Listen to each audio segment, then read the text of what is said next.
평생 성실하게 일하며 쌓아 올린 당신의 연금, 그 소중한 노후 자금이 매달 조용히 새어나가고 있다면 믿으시겠습니까? 은퇴 후 소득은 절반으로 줄었는데 오히려 매달 내야 하는 고정 지출이 2배로 늘어나는 기막힌 상황. 잠시 후 평범한 은퇴자였던 한 남성이 평생의 자부심이었던 아파트 한 채 때문에 어떻게 연금을 갉아먹히게 되었는지 그 현실적인 이야기를 들려드리겠습니다. 은퇴 후 3개월. 평생 몸담았던 직장에서의 마지막 날들을 뒤로하고 이제 꼬박꼬박 들어오는 국민연금으로 아내와 소박한 노후를 그리던 박철민 씨. 그는 그날 우편함에 꽂힌 얇은 고지서 한 통에 가슴이 철렁 내려앉았습니다. 직장 다닐 때 월급에서 10만 원 남짓 빠져나가던 건강보험료가 이제는 25만 원이 넘는 금액으로 찍혀 있었기 때문입니다. 수입은 반토막이 났는데 고정 지출은 오히려 늘어난 이 믿을 수 없는 현실. 박 씨의 연금을 소리 없이 하지만 무섭게 갉아먹기 시작한 이 복병의 정체는 바로 지역가입자 건강보험료였습니다. 이것은 박철민 씨만의 이야기가 아닙니다. 은퇴를 앞둔 김정수 씨의 계획은 참으로 소박했습니다. 평생을 바쳐 서울 근교에 마련한 30평대 아파트 한 채, 그리고 매달 180만 원씩 통장에 들어오는 국민연금. 그는 이 정도면 자녀에게 아쉬운 소리 안 하고 부부가 오붓하게 살 수 있을 거라 굳게 믿었습니다. 하지만 그는 은퇴와 동시에 직장가입자라는 안락한 울타리가 사라진다는 사실을, 그리고 지역가입자의 세계는 전혀 다른 규칙으로 움직인다는 사실을 미처 알지 못했습니다. 건강보험료 폭탄의 원리는 생각보다 간단하고 그래서 더 무섭습니다. 한 언론사의 보도에 따르면 직장가입자는 오직 월급에 대해서만 보험료를 매기고 그마저도 회사와 절반씩 부담하지만 지역가입자는 다릅니다.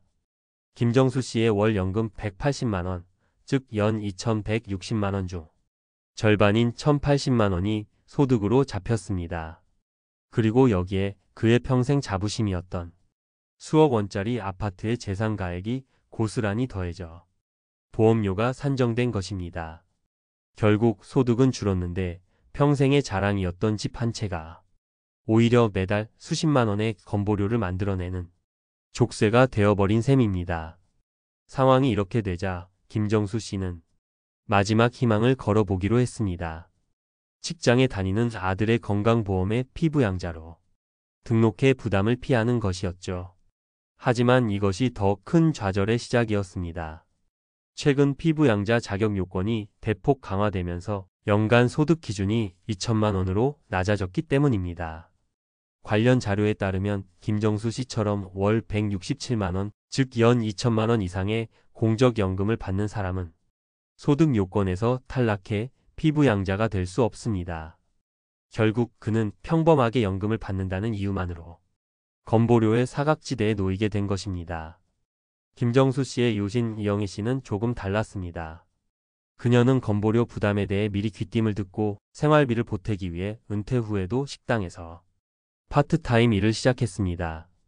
그렇게 월 300만 원의 추가 소득을 올리며 이제 한시름 놓았다고 생각한 순간 그녀에게도 예상치 못한 통보가 날아왔습니다. 바로 매달 받던 국민연금 수령액의 일부가 삭감된다는 내용이었습니다.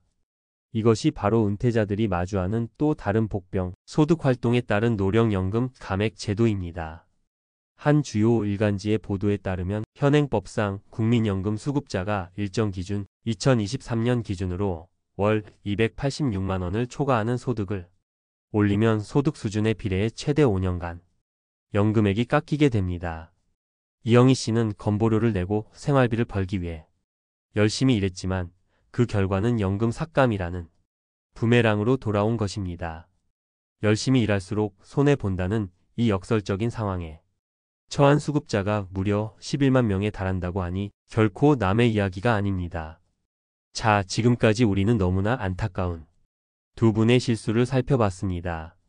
하지만 지금부터가 진짜 중요합니다. 이분들이 왜 이런 함정에 빠졌는지, 그리고 우리는 어떻게 이 함정을 피해갈 수 있는지 그 구체적인 방법을 이야기해 볼 시간입니다. 여러분이라면 김정수 씨의 상황에서 가장 먼저 무엇을 해보셨을 것 같나요? 이분들이 겪은 문제의 근본적인 원인은 복합적입니다. 첫째, 직장 다닐 때와 완전히 달라지는 건보료 산정 방식에 대한 무지. 둘째, 갈수록 까다로워지는 피부 양자 자격 요건. 변화에 대한 무관심. 그리고 셋째, 노후 소득을 늘리려다 오히려 연금이 깎이는 연금 감액 제도의 존재입니다. 이 모든 것은 준비되지 않은 은퇴가 우리 삶을 얼마나 흔들 수 있는지 명확히 보여줍니다. 반면 꼼꼼하게 은퇴를 준비한 최지혜 씨는 달랐습니다. 그녀 역시 은퇴 직후 예상보다 높게 나온 건보료 고지서를 받고 잠시 놀랐지만 당황하지 않고 미리 알아둔 정보 덕분에 즉시 행동에 나섰습니다. 그녀는 퇴직 후 2달이 채 되기 전에 건강보험공단에 임해 계속 가입 제도를 신청했습니다. 그 결과 앞으로 3년간은 지역 가입자의 높은 건보료가 아닌 퇴직 전 직장에서 내던 수준이 훨씬 저렴한 보험료만 내게 되었습니다.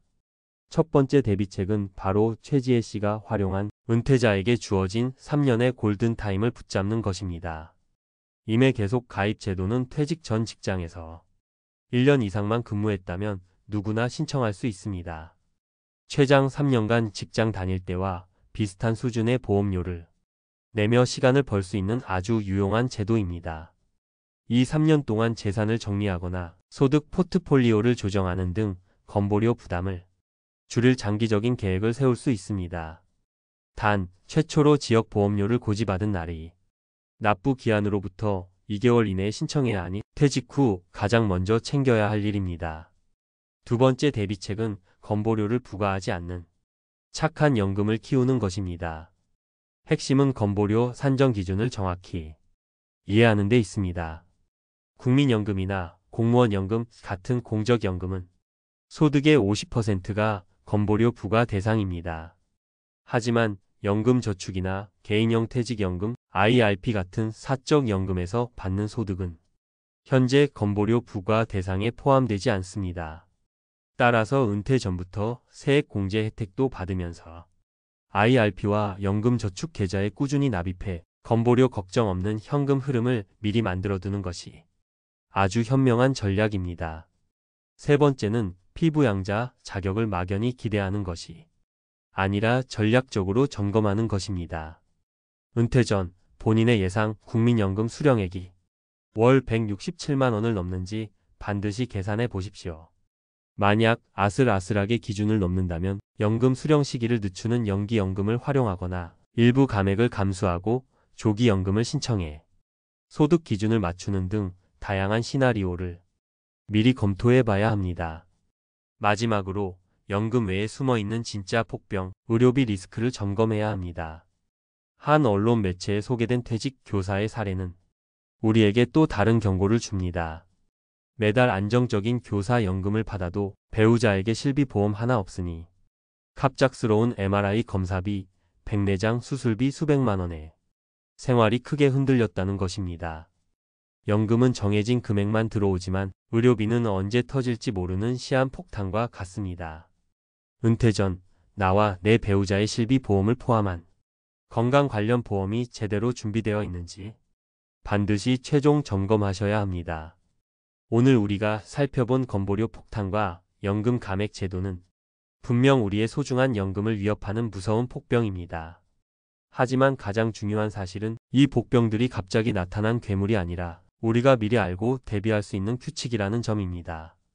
내 은퇴 후의 현금 흐름을 꼼꼼히 시뮬레이션하고 오늘 알려드린 제도들을 적극적으로 활용해 미리 관리한다면 이 복병들은 더 이상 두려움의 대상이 아닐 것입니다.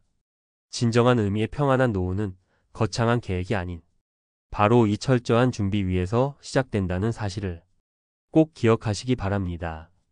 오늘 내용이 여러분의 안정적인 노후 준비에 작은 등불이 되었기를 바랍니다. 영상이 도움이 되셨다면 구독과 좋아요, 알림 설정으로 저희 채널을 응원해 주십시오. 그리고 비슷한 고민을 하고 계신 분들이 있다면 댓글로 여러분의 소중한 생각과 경험을 나눠주시면 감사하겠습니다. 여러분의 모든 날들을 응원합니다.